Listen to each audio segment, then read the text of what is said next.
Somort portal UG admission 2026-2027 vacancy list vacancy কিমান আছে BA BSc BCom এডমিশনৰ বাবে বা ডিফাৰেণ্ট UG কোৰ্সৰ বাবে ভ্যাকেন্সি কিমান আছে একচুয়ালি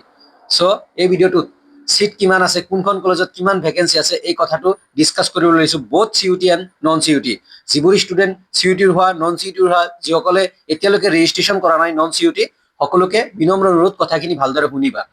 ফাৰ্স্ট অফ অল কথা যে তোমালোকে বহুতে কোৱেশ্চন কৰি আছা দাদা আমি সমৰ্থ পৰ্টেলত চেক কৰি আছো বাট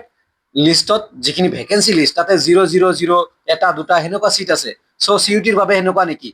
নন সিইউটিৰ বা স্পট এডমিশনৰ কাৰণে সিটে নাই কেনেকৈ এডমিশন দিব সো কথাখিনি ভালদৰে শুনিবা সেই কাৰণে এই ভিডিওটো বনাই আছো যাতে ষ্টুডেন্টৰ ক্লিয়াৰ হয় ফাৰ্স্ট অফ অল কথা 8 তাৰিখৰ পৰা 13 তাৰিখলৈ সিইউটি ৰেজিষ্ট্ৰেচন হ'ব সিইউটি ষ্টুডেন্টৰ ৰেজিষ্ট্ৰেচন হ'ব সিহঁতৰ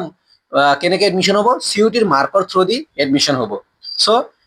first merit list second merit list spot admission সিহঁতৰ হ'ব তাৰ পিছত সিইউটিৰ ষ্টুডেন্ট সিহঁতৰ ভ্যাকেন্সি কেনেকৈ আহিব চোৱা যিসকল তোমালোকে যদি চেক কৰা ভ্যাকেন্সি লিষ্ট সেইখিনি নন সিইউটিৰ যিখিনি এডমিশন হৈ গৈছে সেইটো বস্তু দেখাই আছে সো সিইউটিৰ কাৰণে এখন কলেজ বা ইউনিভাৰ্সিটিয়ে যিমান দূৰ মই জানো বা মই এজন প্ৰফেসৰক সুধিছো যে ছাৰজনে কৈছে যে সিইউটিৰ কাৰণে এক্সট্ৰাকে সাপোজ টোটেল আমাৰ ডিপাৰ্টমেন্ট পলিটিক্যাল ডিপাৰ্টমেন্ট বা যিকোনো ডিপাৰ্টমেন্টত এটা ডিপাৰ্টমেন্টত অনাৰ্সত সাপোজ 100টা সিট আছে তাৰে 85 বা 80% মানে 100টা সিটৰ ভিতৰত 80টা ফিল আপ কৰিছে 20টা ৰাখিছে ফৰ সিইউটি ষ্টুডেন্ট মানে 15 to 20% সিইউটি ষ্টুডেন্টৰ বাবে ৰাখিছে ইচ এণ্ড এভৰি কলেজে মানে যদি 100টা সিট আছে দেন 100টা সিটৰ ভিতৰত এটা ডিপাৰ্টমেন্টত কৈছো এটা ডিপাৰ্টমেন্টত 100টা সিট আছে দেন কি কৰিছে সেই 100টাৰ ভিতৰত 80টা নন সিইউটিৰ অলৰেডি এডমিশন হৈছে আৰু 20% বা 15% ৰিজাৰ্ভেশন 15ৰ পৰা 20টা লৈকে সিট সিইউটি ষ্টুডেন্টৰ বাবে ৰাখিছে যাতে সিইউটি ষ্টুডেন্টে এপ্লাই কৰাৰ পিছত পাই যায় সো সিইউটি ষ্টুডেন্টে ভয় খাব নালাগে যে তোমালোকৰ সিটে নাই কেনেকৈ তোমালোকক এডমিশন দিব সিট আছে ৰিজাৰ্ভ ৰাখিছে সেইখিনি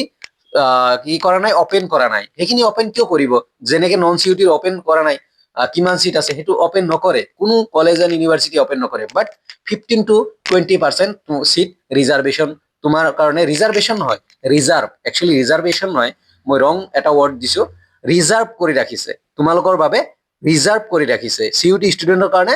15 to 20% সিট ৰিজাৰ্ভ কৰি ৰাখিছে সো সিইউটি ষ্টুডেন্টে ভয় খাব নালাগে যে তোমালোকৰ বাবে সিটে নাই যে সমৰ্থ পৰ্টেলত যদি চেক কৰা তাতে ভ্যাকেন্সি লিষ্টত 0 1 2 হেনেকুৱা সিট আছে বি বৰুৱাত সিট নাই গুৱাহাটী ইউনিভাৰ্সিটি হেনেকুৱা কথা নহয় 15 to 20% ৰিজাৰ্ভ কৰিছে ম্যাক্সিমাম কলেজে ম্যাক্সিমাম কি 99% কলেজে ৰিজাৰ্ভ কৰিছে সিইউটিৰ বাবে সো এতিয়া আইছো নন সিইউটি যে ফাইনাল স্পট এডমিশন তোমালোকে ৰেজিষ্ট্ৰেচন কৰিব পাৰিবা নে নাই আৰু তোমালোকে সিট কেনেকৈ পাবা তোমালোকৰ সিট কেনেকৈ দিব চোৱা সিইউটিৰ এডমিশন হৈ যাব সিইউটিৰ এডমিশন হৈ যোৱাৰ পিছত ফাইনাল স্পট এডমিশন সিইউটিৰ আছে 28 of July 2026 সেইবোৰ হৈ যোৱাৰ পিছত যিখিনি সিট বাকি থাকিব সেইবোৰ সিট ফাইনাল স্পটৰ কাৰণে নিৰ্ধাৰিত কৰা হৈছে ফাইনাল স্পট এডমিশন দিয়া হ'ব নন সিইউটি ষ্টুডেন্ট সেই কাৰণে যিমান নন সিইউটি ষ্টুডেন্ট আছে যদি ৰেজিষ্ট্ৰেচন কৰিছা ওকে তোমালোকে ফাইনাল এতিয়ালৈকে এডমিশন হোৱা নাই দেন তোমালোকে ফাইনাল স্পট এডমিশনত যাব পাৰিবা 29 30 31 জুলাই আৰু যিসকলে এতিয়ালৈকে ৰেজিষ্ট্ৰেচনে কৰা নাই মানে যে তুমি কি কোনখন কলেজত আবেদন কৰিবা ৰেজিষ্ট্ৰেচন কৰি প্ৰগ্ৰাম সিলেকশন কৰা নাই দেন তোমালোকে কি কৈছে তাতে ৰেজিষ্ট্ৰেচন কাম ফাইনাল ৰেজিষ্ট্ৰেচন তাতে সেন্টেন্সটো পঢ়িবা 29 to 31 জুলাইলৈকে আছে তাতে লিখা আছে যে নোটিফিকেশনটোত ফাইনাল ৰেজিষ্ট্ৰেচন কাম spot admission for non CUET student মানে যিসকলে এতিয়ালৈকে ৰেজিষ্ট্ৰেচন কৰা নাই তা সেইবোৰ ষ্টুডেন্টক 100% সমৰ্থ পৰ্টেলে এটা অপৰচুনিটি দিব যে সিহঁতে ৰেজিষ্ট্ৰেচন কৰি যিসকলে ৰেজিষ্ট্ৰেচন কৰিছে সিহঁতে বাৰু ওকে সিহঁতে ফাইনাল স্পট এডমিশনত যাব পাৰিব যিসকলৰ এডমিশন হোৱা নাই first merit list second merit list spot এডমিশনত সেইবোৰে যাব পাৰিব 29 30 31 যিসকলে ৰেজিষ্ট্ৰেচন কৰা নাই সিহঁতক এটা অপৰচুনিটি দিছে গোল্ডেন অপৰচুনিটি বুলি কম সো সিহঁতে ৰেজিষ্ট্ৰেচন কৰি ডিফাৰেণ্ট কলেজ এণ্ড ইউনিভাৰ্সিটিৰ প্ৰগ্ৰাম সিলেকশন কৰি সিহঁতে স্পট এডমিশনত যাব পাৰিব সেইকাৰণে সেন্টেন্সটো লিখিছে যে ফাইনাল ৰেজিষ্ট্ৰেচন কাম স্পট এডমিশন সো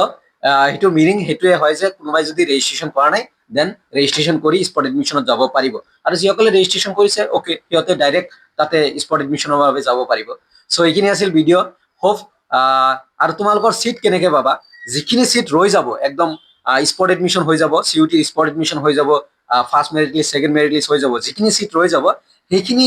সিট পুৰাবলৈ ফাইনাল স্পট এডমিশন ৰখা হৈছে for non CUT student non CUT student বহুত বেছি চ' সেইকাৰণে ফাইনাল স্পট এডমিশন তাতে মানে যাবা তোমালোকৰ পাৰ্চেণ্ট ৱাইজ মাতিব কল কৰিব লগে লগে এডমিশন হৈ যাব চ' এইখিনি আছিল ভিডিঅ' চব হোপ বুজাবলৈ চেষ্টা কৰিছো তোমালোকে বুজিছা কমেণ্টত জনাবা বুজিছা নে নাই আৰু যদি কিবা কনফিউজন থাকে নিশ্চয় জনাবা মই নিশ্চয় তোমালোকৰ কনফিউজন দূৰ কৰিবলৈ চেষ্টা কৰিম ধন্যবাদ ভিডিঅ'টো চোৱাৰ কাৰণে এণ্ড এটা ৰিকুৱেষ্ট কৰিছো ভিডিঅ'টো পাৰিলে লাইক কমেণ্ট শ্বেয়াৰ কৰিবা যাতে সকলোৱে কথাখিনি গম পায় ধন্যবাদ